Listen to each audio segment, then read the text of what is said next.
أعوذ بالله من الشيطان الرجيم. بسم الله الرحمن الرحيم. الرحمن علم القرآن خلق الإنسان علمه البيان. الشمس والقمر بحسبان والنجم والشجر يسجدان والسماء رفعها ووضع الميزان ألا تطغوا في الميزان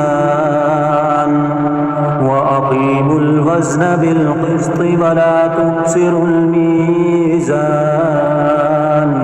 والأرض وضعها للأنام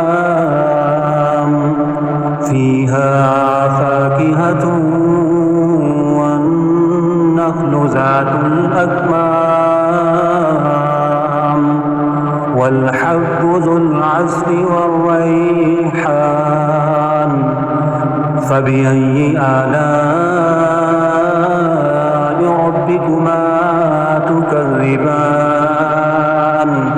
خلق الإنسان من صلصال كالفخار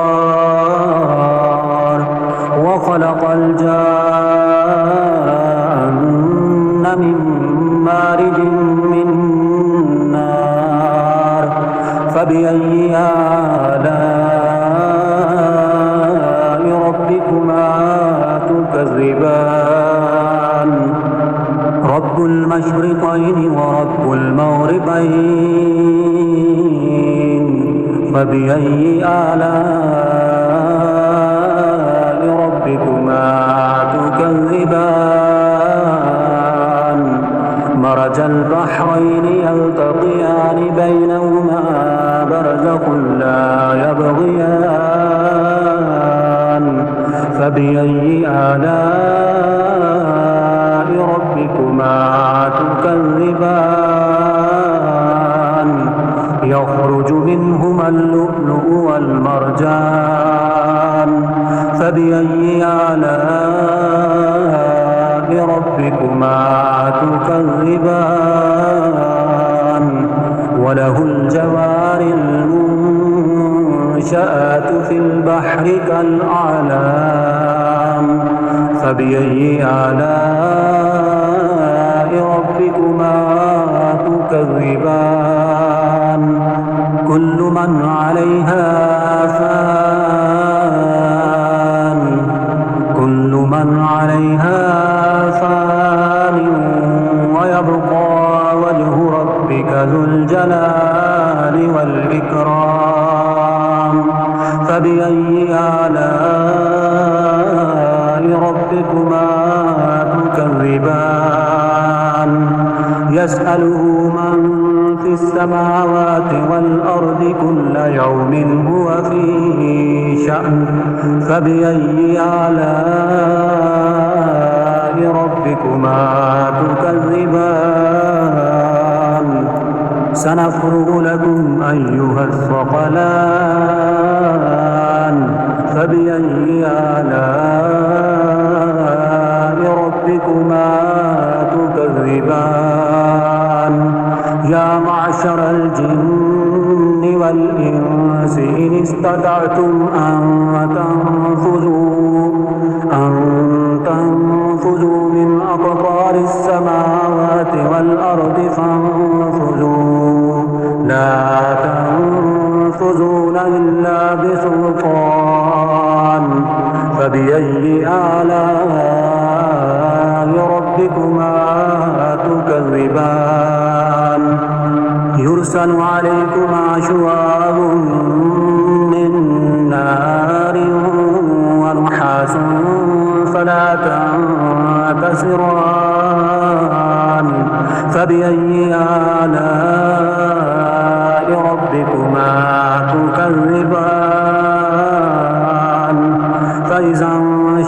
السماء فكانت وردة كالدهان فبأي آلاء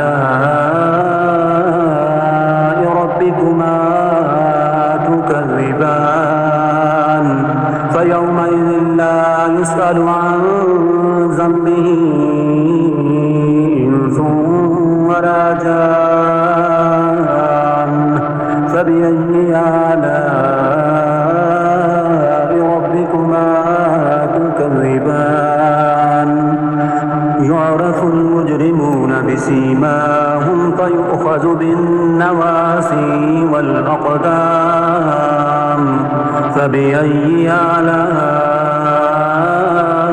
ربكما تكذبان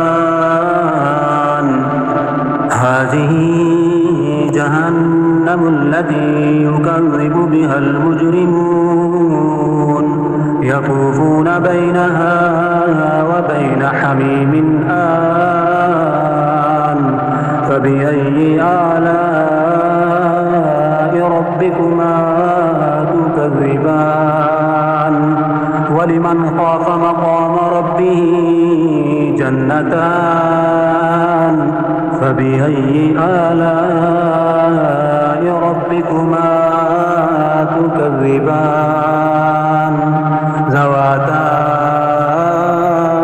أفنان فبأي آلاء ربكما تكذبان فيهما عينان تجريان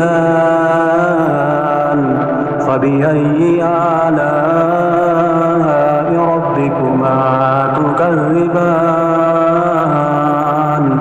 فيهما من كل فاكهة زوجان فبأي آلاء ربكما تكذبان متكئين على فرش بطائنها من استبرق وجنى الجنتين دان فبأي آلاء ربكما تكذبان فيهن قاصرات الطرف لم يطمثهن إنس قبلهم ولا جان فبأي آلاء ربكما تكذبان كأنهن الياقوت والمرجان فبأي آلاء ربكما تكذبان هل جزاء الإحسان إلا الإحسان فبأي آلاء ربكما تكذبان ومن دونهما جنتان فبأي آلاء ربكما تكذبان مدهامتان فبأي آلاء ربكما تكذبان فيهما عينان نضاختان فبأي آلاء ربكما تكذبان فيهما فاكهة ونخل ورمان فبأي آلاء ربكما تكذبان فيهن خيرات حسان فبأي آلاء ربكما تكذبان حور مقصورات في القيام فبأي آلاء ربكما تكذبان لم يطمثهن قبلا ولا جان فبأي آلاء ربكما تكذبان متكئين على رفرف خضر وعبقري حسان فبأي آلاء ربكما تكذبان تبارك اسم ربك ذي الجلال والإكرام